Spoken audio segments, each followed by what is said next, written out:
আব্দুর রহমান আওফ রাদিয়াল্লাহু তাআলা আনহু বলেন, রাসূল সাল্লাল্লাহু আলাইহি সাল্লাম বলেছেন, নারীরা যদি 4টা কাজ করতে পারে জান্নাতের সব দরজা খোলা। পুরুষ এমন কোন 4টা কাজ নাই জীবনে পুরুষের যে 4টা কাজ করে জান্নাতে চলে যাবে, এরকম সুবিধা পুরুষের নেই।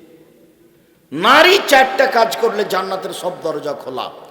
1, 5 ওয়াক্ত সালাত। 2, রমজান মাসে রোজা। 3, স্বামীকে মেনে চলা, তিতা লাগলে মিঠা লাগলেও। 4, জেনায় লিপ্ত না হওয়া, জান্নাতের সব দরজা খোলা। কেউ যদি বলে, আব্দুর রাজ্জাক সাহেব থামেন থামেন থামেন, আমরা একদিন শুনেছিলাম যে অজু করার পরে কেউ যদি বলে আশহাদু আল্লা ইলাহা ইল্লাল্লাহু ওয়াহদাহু লা শারীকা লাহু ওয়া আশহাদু আন্না মুহাম্মাদান আবদুহু ওয়া রাসূলুহু, তাহলে তার জন্য জান্নাতের সব দরজা খোলা। তো এটা পুরুষ নারী সবাই সমান না শুধু পুরুষের এটা হলো? সবার সমান। তাহলে আপনি পুরুষের জন্য এই সুযোগ দেখাতে পারবেন না। এটা হলো নারীদের পার্সোনাল মর্যাদা। এটা কোনো দিন আর জীবনে কোথাও বের করতে পারবেন না যে 4টা কাজে করলে জান্নাতের সব দরজা খোলা। কেউ যদি এটা পেশ করে, এ দেখেন শোনেন শোনেন, আল্লাহ নবী বলেছেন ওযু করার পরে যদি কেউ বলে আশহাদু আল্লা ইলাহা ইল্লাল্লাহু ওয়াহদাহু লা শারীকা লাহু ওয়া আশহাদু আন্না মুহাম্মাদান আবদুহু ওয়া রাসূলুহু, তাহলে জান্নাতের সব দরজা খোলা। তাহলে এটা কি তার কথাটা টিকবে? মহিলা যদি বলে ওযু করার পরে তো তারও, পুরুষ যদি বলে ওযু করার পরে তো তারও। আল্লাহ রাসূল বলেছেন, শোনো, কারো যদি অসুখ বিসুখ হয়, অসুখ হলে ডাক্তারের কাছে যাবেন না, এ নীতি বাতিল। অসুখ হলে থামেন, আগে কয়েকদিন থামেন, ধৈর্য ধারণ করেন। অসুখ হয়নি, খালি দেখা দিয়েছে তাই সিঙ্গাপুর, এটা ভুল। অসুখ হলো নেকি পাপ মুছে যাওয়ার মাধ্যম। 1 মিনিট, যেহেতু কথাটা চলে এসেছে কাজে 2টা কথা বলছি। 1, রাসূল সাল্লাল্লাহু আলাইহি ওয়াসাল্লাম বলেছেন, অসুস্থ হওয়ার পরেও কেউ যদি বলে আলহামদুলিল্লাহ, তাহলে লোকটা হয়ে যাবে সেই দিনের মতো যেদিন তার মা তাকে জন্ম দিয়েছে। তাহলে এই কথাটা পুরুষের জন্য খাস না সবার জন্য? সবার জন্য। আর একটা কথা, যেটা অসুস্থতার সাথে খাস, আমাদের সাথে নয়, এখনকার আলোচনার সাথে নয়। তো রাসূল সাল্লাল্লাহু আলাইহি সাল্লাম বলছেন এই মেয়েটা জান্নাতি, এই মেয়েটা জান্নাতি, এই মেয়েটা।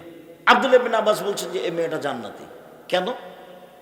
এই মেয়েটা রাসূলের কাছে এসেছিল, এসব বলল যে আপনি একটু আল্লাহর নবীর কাছে দোয়া কর, আল্লাহর কাছে দোয়া করেন। কেন? আমি মির্গির রোগে আক্রান্ত, উল্টে পড়ে যাই, আবার কাপড় খুলে দিই, উলঙ্গ হয়ে যায়। তখন আল্লাহ রাসূল বলছেন, দেখো, ইনতাসবিরি ইসবিরি, তুমি যদি এটা ধৈর্য ধারণ করতে পারো তো তুমি ধৈর্য ধারণ করো, তোমার জন্য জান্নাত হবে, ফল ভালো হবে। আর যদি ধৈর্য ধারণ করতে না পারো তো চিকিৎসা করতে পারো। তাহলে ঠিক আছে আল্লাহ নবী, আমি ধৈর্য ধারণ করলাম, আমি মির্গির রোগে উল্টে পড়ে যাই, আমি চিকিৎসা করব না, তবে একটু দোয়া করেন আমি যেন ওই সময়তে অজ্ঞান হয়ে কাপড় খুলে না দিই। আচ্ছা ঠিক আছে, এটা তোমার জন্য দোয়া করলাম। এখন আরও কাপড় খুলে দেয় না, মির্গির কারণে উল্টে পড়ে যায়। এখন আব্দুল্লাহ ইবনে আব্বাস বলছেন, এ দেখেন, এই হলো জান্নাতি নারী। আল্লাহ নবী বলেছেন এ অসুখের উপরে ধৈর্য ধারণ করেছে, এই জন্য জান্নাতে যাবে। তা এখন যদি কারো বেশি অসুখ হচ্ছে, তাহলে গ্রামবাসী বলছে যে কত যে পাপ করেছে, মানে ধর্মকর্মর সাথে কারো সম্পর্ক নাই, কি পড়লো না পড়লো, নাকি মাস্টার ডিগ্রি পাস করেছে। আর তোমাদের ভুয়াপুরের বড় ডাক্তারের কথা তো তোমাদের বলেইছি, যে পিজি হাসপাতালে চাকরি করছে, লন্ডন থেকে পড়ে এসে 3 লক্ষ টাকা বেতন। তো সেদিন আমাদের গ্রামে আসলো, গাড়ি থেকে নামলো, দেখলাম যে প্যান্ট পরে আছে, টাকনোর নিচে আছে, দাড়ি চাঁচা আছে, গলায় টাই আছে, হাতে সিগারেট আছে। একটু পরে দেখলাম যে বৌমা গাড়ি থেকে নামলো, গায়ে হালকা হালকা কাপড় আছে। একটু পরে দেখলাম নাতনি গাড়ি থেকে নামলো, গায়ে কাপড় নাই। একটু পরে দেখলাম গাড়ির পিছন দিকে কুকুর আছে। ফলাফল হলো এইটা। আর একটু দেখবেন আপনার ছেলেটা একেবারেই শয়তান। সেটা কি? এই গ্রামের একটা বৃদ্ধ মানুষ গেছে চিকিৎসার জন্য, তার 5-7টা দিয়েছে, টেস্ট দিয়েছে, জানে যে এতগুলো লাগবে না। তারপরেও যখন ফলাফলে এসেছে তখন ঔষধ লিখেছে ওই কোম্পানির, যে কোম্পানি তাকে টাকা দেয়, ও জানে যে এর চেয়ে ভালো ওষুধ আছে। তাহলে এবার আপনার টাকার খবর কি? আপনি যে লাখ লাখ টাকা খরচ করলেন পড়ানোর জন্য, এবার আপনার কি অবস্থা?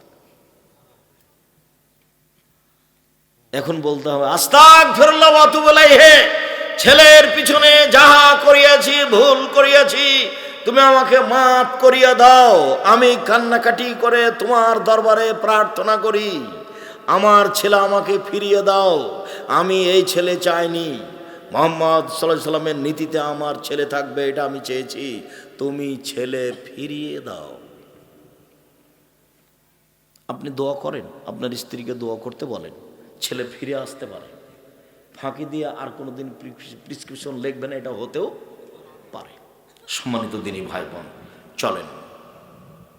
মহিলা, রাসূল সাল্লাল্লাহু আলাইহি সাল্লাম বলেন, আনাস রাদিয়াল্লাহু তাআলা আনহু বলেন, মান আলাত জারিয়াতাইনে, কেউ যদি 2টা মেয়ের লালন পালন করে, 2টা, ফাজায়াউল কিয়ামা আনা ওয়া হুয়া ফিল জান্নাতে হাকাজা, তাহলে সেই লোক আর আমি জান্নাতে থাকবো। এইভাবে দিয়ে তর্জনী আর মধ্যমায় 2টো আঙ্গুল জমা করে দেখালেন পাজাম্মা। এই শোনো, কেউ যদি 2টা মেয়ের লালন পালন করে, সেই বাপ আর আমি জান্নাতে এভাবে থাকবো। তখন জমা করলেন আঙ্গুল 2টা, একসাথে থাকবো। 2টা ছেলে লালন পালন করলো, 10টা ছেলে যদি মাস্টার ডিগ্রি পাস করান, লন্ডন আমরি থেকে পড়িয়ে নিয়ে আসেন, 1 পয়সা লাভ নাই। তো পড়াবেন কেন? জন্ম দিয়েছেন এই জন্য, এটা আপনার জিম্মেদারি। আব্দুর রাজ্জাক সাহেব, থামেন থামেন থামেন, আপনাদের তো বক্তব্য শুনেছি, ওর ভালো ছেলে বাপ মায়ের জন্য দোয়া করে। আরে ওটা ভালো ছেলে নয়, ওটা ওয়ালাদুন, ছেলে মেয়ে দুটাই।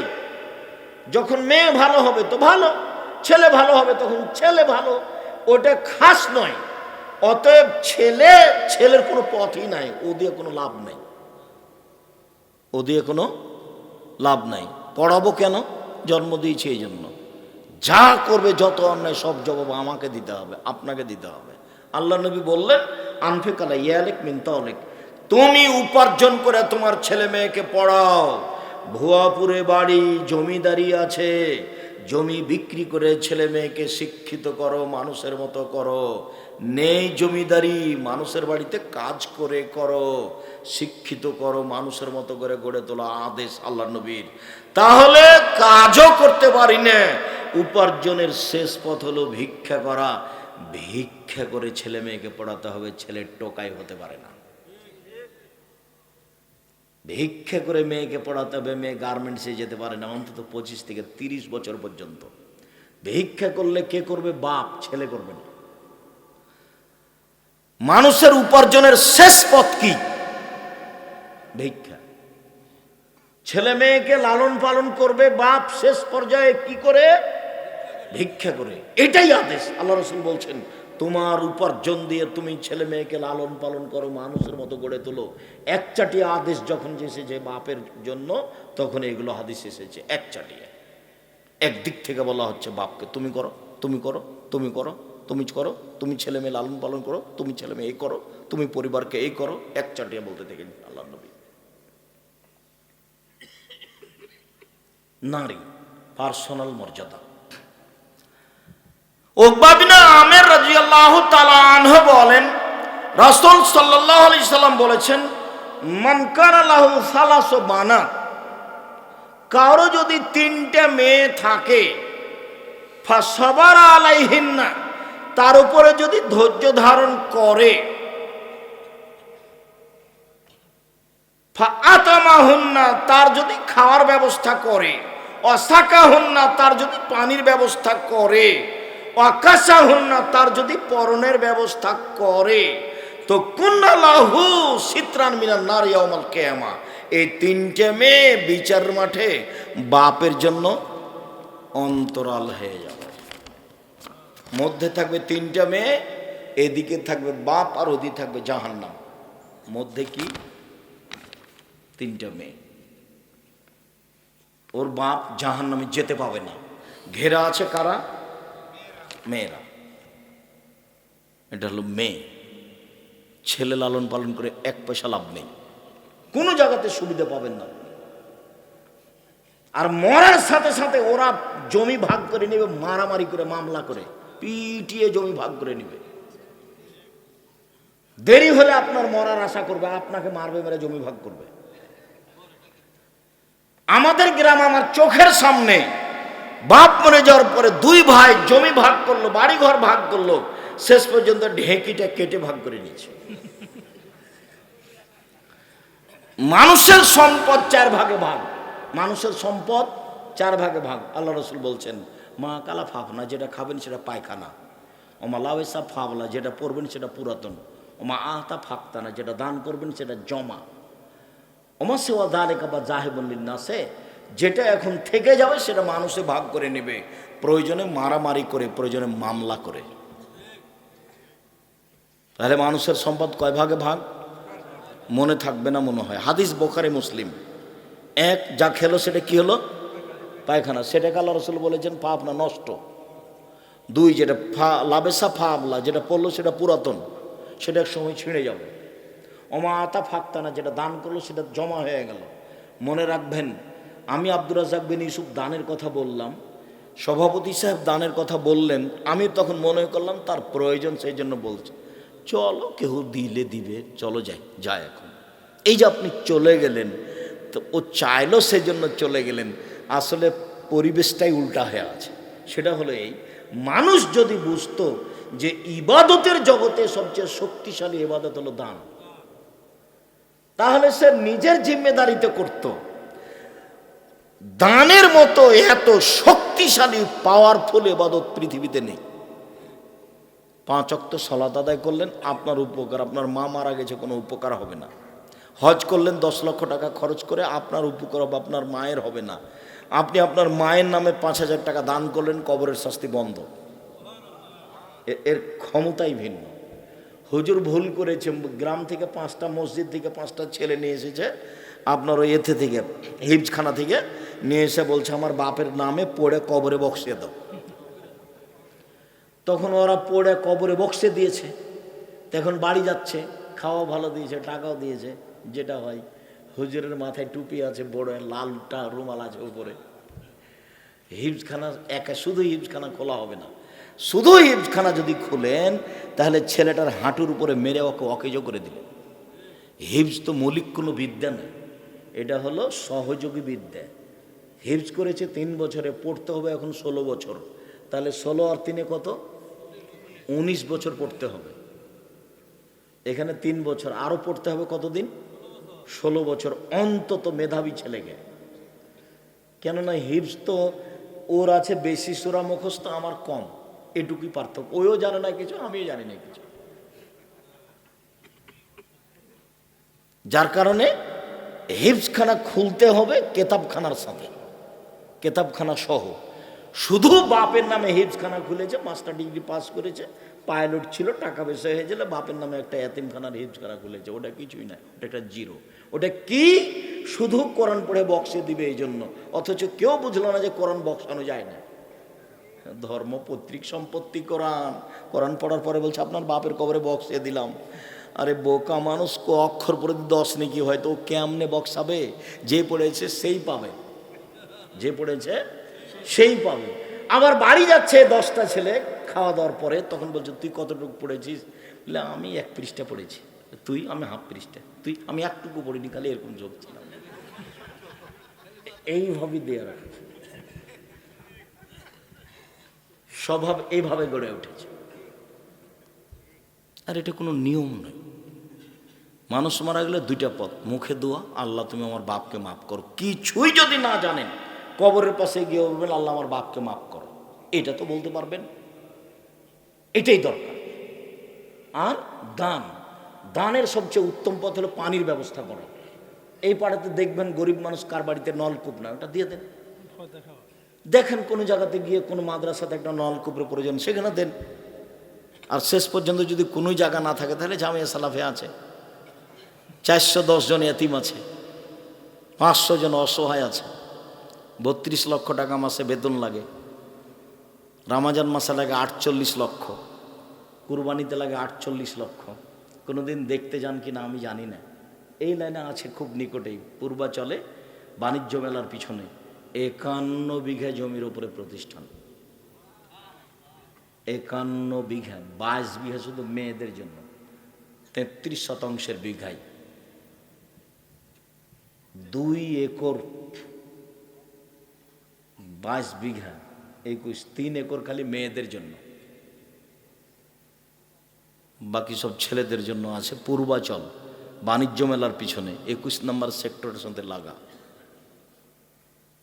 সম্মানিত দিনী ভাই বোন, যদি যেতে না পারা যায় তাহলে বলতে হবে আল্লাহ তুমি জামিয়া সালাফে কবুল করো। দিনাজপুর যেটা আছে সামনে, পরশু বৃহস্পতিবার শুক্রবার সম্মেলন, দেশ বিদেশের বড় বড় আলেম ওলামা থাকবেন। এটা হলো 20 বিঘা জমির উপরে। আর রাজশাহীতে যেটা 30 বিঘা জমির উপরে, আর রূপগঞ্জে যেটা ঢাকায় 51 বিঘা জমির উপরে। আমার মনে বড় স্বাদ, আমি এদেশের মাটিতে উন্নত মানের প্রতিষ্ঠান গড়বই গড়ব ইনশাআল্লাহ, যেখানে ছেলে মেয়ে বাংলা ইংরেজি আরবি উন্নত মানের শিক্ষা অর্জন করে জাতির অন্যায়ের বিরুদ্ধে লড়বে মুখে কলমে মিডিয়ায়। এই যে মুখে আছি, মিডিয়া আমার সামনে আছে, কলম আমার সাথে আছে। যাওয়ার সময় কেউ খালি হাতে যাবেন না। লক্ষ লক্ষ টাকা খরচ করে পত্রিকা বের করছেন, আল ইতেসাম পত্রিকা। টাকা আমার নয়, টাকা আপনার। আব্দুর রাজ্জাক সাহেব, আমরা ভুয়াপুর থেকে কেউ দিইনি। আচ্ছা, ভুয়াপুর থেকে দেননি, কেউ তো দিয়েছে। টাকা তো আমি বানাই না, আর আমি অত পত্রিকা আমার টাকা দিয়ে আমি ছাপাতেও পারবো না। ওই যে 32 লক্ষ টাকা মাসে বেতন লাগে, ওটা আমি দিই, ওটা ভুয়াপুরের লোক দেয় না, কেউ নাই। কেউ তো আছে, এই দেশে আছে, আর না হলে বিদেশে কাজ করতে গেছে তারা আছে। জামিয়া সালাফে বৈদেশিক সংস্থা দিয়ে চলে না, জামিয়া সালাফে কোনো বৃত্তশালী দিয়ে চলে না। জামিয়া সালাফে আমি আর আপনি চালাই, যারা 5-10 হাজার টাকা দিই, 2000, 1500 টাকা দিই, তারাই চালাই।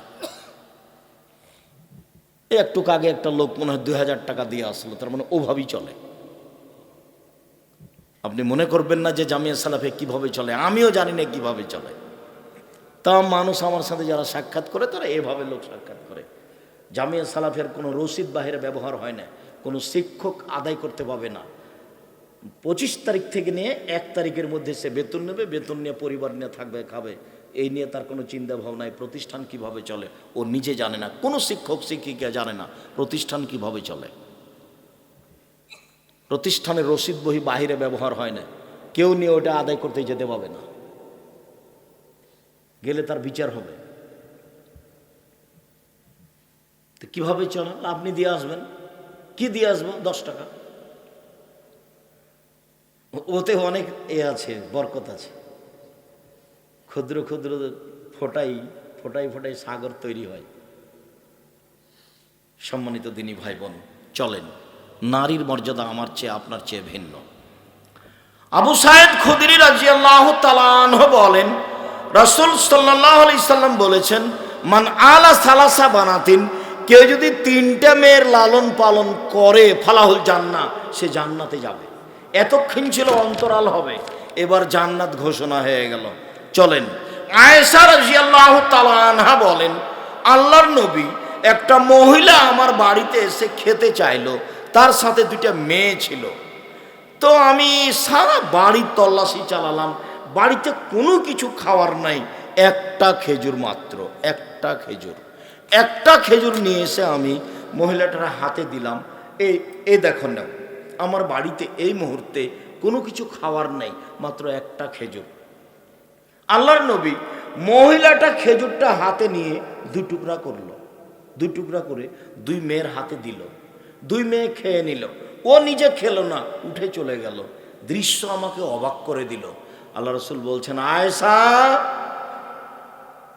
কেউ যদি 3টা মেয়ের লালন পালন করে, কেউ যদি মেয়ের লালন পালন করে, বিচারের মাঠে মেয়ে হবে অন্তরাল, বিচারের মাঠে মেয়ে হবে অন্তরাল। ওইদিকে থাকবে জাহান্নাম, আর মধ্যে থাকবে মেয়ে, আর এদিকে থাকবে তার বাপ।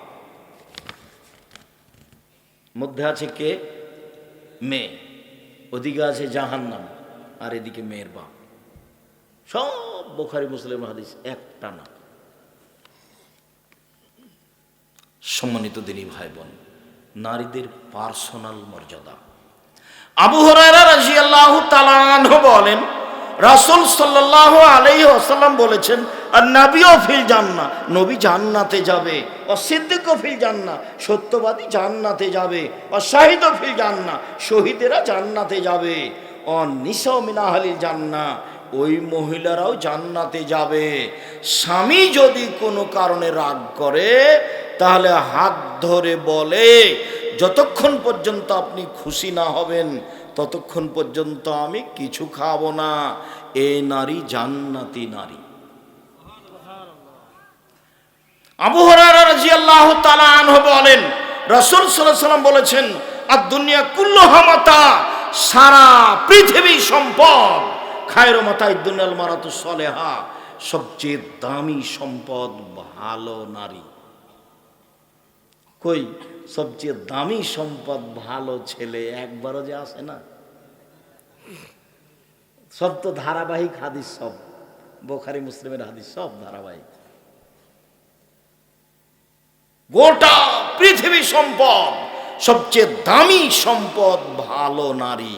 এবার আল্লাহ রাসূল বলছেন, আর বনলি সাদা, চারটা জিনিস আছে যার সুখময় জীবন তার, চারটা জিনিস আছে যার সুখময় জীবন তার, চারটা জিনিস নেই যার দুঃখময় জীবন তার, চারটা জিনিস নেই যার দুঃখময় জীবন তার, চারটা জিনিস আছে যার সুখময় জীবন তার। এক, আল-মারাতুস সালেহা, ভালো নারী। আপনার নাম আসবে না, একবার আসবে না, দেখেন সিরিয়ালে। দুই, ভালো প্রতিবেশী। তিন, ভালো গাড়ি। চার, প্রশস্ত ঘর। অন্তত মেহমান যেখানে বসতে দিবেন সেখানে টয়লেট লাগবে, সেটা বড় হতে হবে, 8-10 জন যেন বসতে পারে। আর কোনোদিনই 150 চাউল রান্না করবেন, আপনার মায়ের মতো রান্না করবেন, হাফ কেজি, 2 কেজি, 3 কেজি। সারাদিন আপনারা খাবেন, মেহমানে খাবে, রাতে গরুতে খাবে, সকালে পাখিতে খাবে। আর আজকে ঘোষণা করে দিবেন, মাকে বলে দিবেন, আম্মা আপনি আমার কোনো ভাইয়ের কাছে যাবেন না, আমার কাছে থাকবেন, খাবেন। বোনেরা আমার কাছে আসবে, থাকবে, খাবে। আমার ভাইনা ভাগ্নে আমার কাছে আসবে, থাকবে, খাবে। আমার আব্বার যত বন্ধু বান্ধব যে যেখান থেকে আমার থেকে আসবে, খাবে। জানেন না আম্মা, আমি আর আমার স্ত্রী খাচ্ছি, 2 জনের রিজিক আমার হাতে হচ্ছে। আমার ভাগ্নি আসলো, 3 জনের রুজি আমার হাতে হচ্ছে। আমার দুলা ভাই আসলো, 4 জনের রুজি আমার হাতে হচ্ছে। আমার আব্বার 10 জন বন্ধু আসলো, দেখলাম যে সবার রুজি আমার হাতে হচ্ছে। আম্মা আমার রুজিতে আল্লাহ বরকত দিয়ে দিয়েছে, কোথাও খাবেন না। কেন ভাগ করে রেখেছেন? 2 দিন 3 দিন করে মাকে ভাগ করে নিয়েছে। দুনিয়ার বউ তো তুমি ভালো জানো তোমার বউ কি করে। ঠিক মতো তো খাবার দেয় না, আর যেদিন তোমার মায়ের পালি সেদিন কি রান্না করে সেটা তুমি ভালো জানো। তুমি তো বাহির ঘুরে বেড়াও, তুমি তো আর বুঝতে পারো না। শোনো, একদিন তুমি ছিলে তোমার মায়ের কোলে, এখন তোমার মা তোমার কোলে। একদিন তুমি ছিলে তোমার মায়ের কোলে, এখন তোমার মা তোমার কোলে। তোমার বোনেরা শ্বশুর বাড়ি চলে গেছে, তারা কেউ আসতে পাবে না। তোমার বউ তোমার মায়ের খিদমত করবে না, এজন্য যে তোমার মা তোমার বউকে গালি দেয়, ওর মন চায় না। এটাই বাস্তব। খুব কম বউ আছে এটা শাশুড়ির সাথে চলতে পারে। তো এখন পেশাব করাবা তুমি, পায়খানা করাবা তুমি, গোসল দেওয়া তুমি, গাও মুছিয়ে দিবা তুমি, কাঁধে করে মেডিকেলে নিয়ে যাবা তুমি, সব কাজ তুমি করবা। তোমার শরমের ব্যাপার না এখানে। একদিন তুমি ছিলা তোমার মায়ের কোলে, এখন তোমার মা তোমার কোলে। একবারে জীবন বাজি রেখে তাকে ভালোবাসার চেষ্টা করবে, জীবন বাজি রেখে।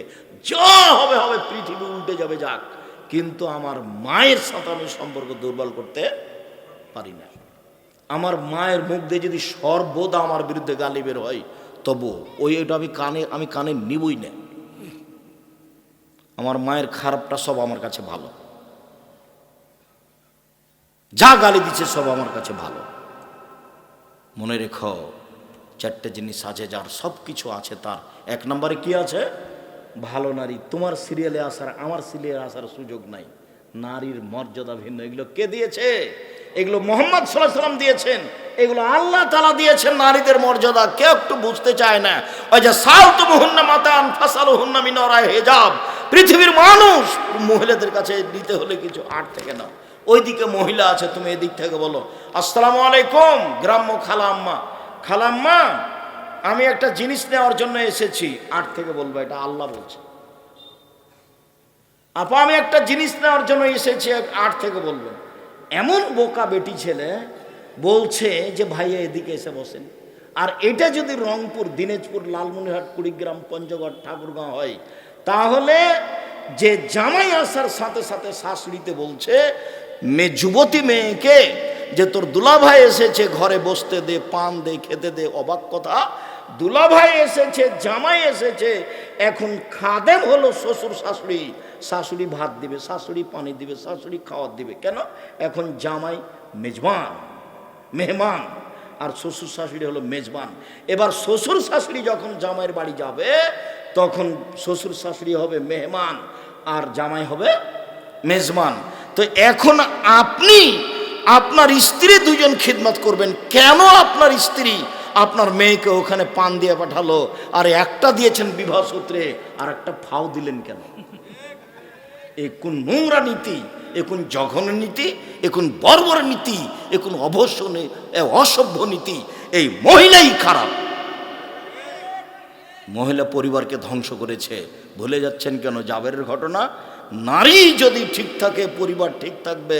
আলোচনার শেষের দিকে চলে আসলাম, অন্তত আজকের মতো শেষের দিকে চলে যাচ্ছি। নারী যদি ঠিক থাকে পরিবার ঠিক থাকবে। তাই তো জাবের বললেন, ভালো করে খেয়াল করতে হবে।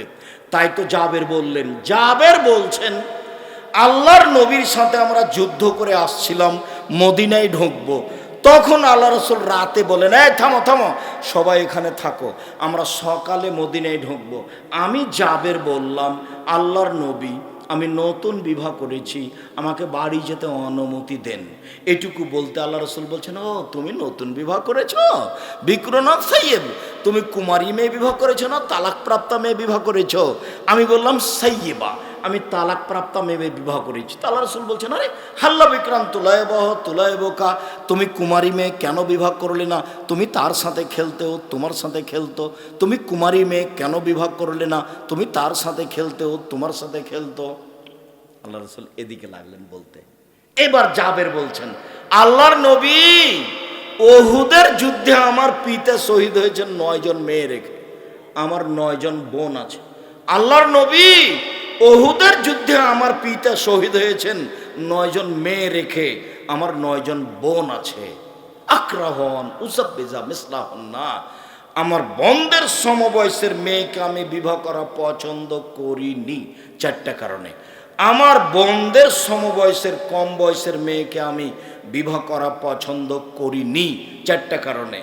আমার বোনদের সমবয়সের মেয়েকে আমি বিবাহ করা পছন্দ করিনি 4টা কারণে। এক, লে তুয়াল্লে মাহুন্না, আমার স্ত্রী যেন আমার বোনদেরকে বিদ্যা শিখাতে পারে। 2, বলে তুয়াদ্দে বাহুন্না, আমার স্ত্রী যেন আমার বোনদেরকে শিষ্টাচার শিখাতে পারে। 3, বলে তুরাজ্জেলাহুন্না, আমার স্ত্রী যেন আমার বোনদের মাথার চুল চিরুনি করে সাজগোজ করে রাখতে পারে।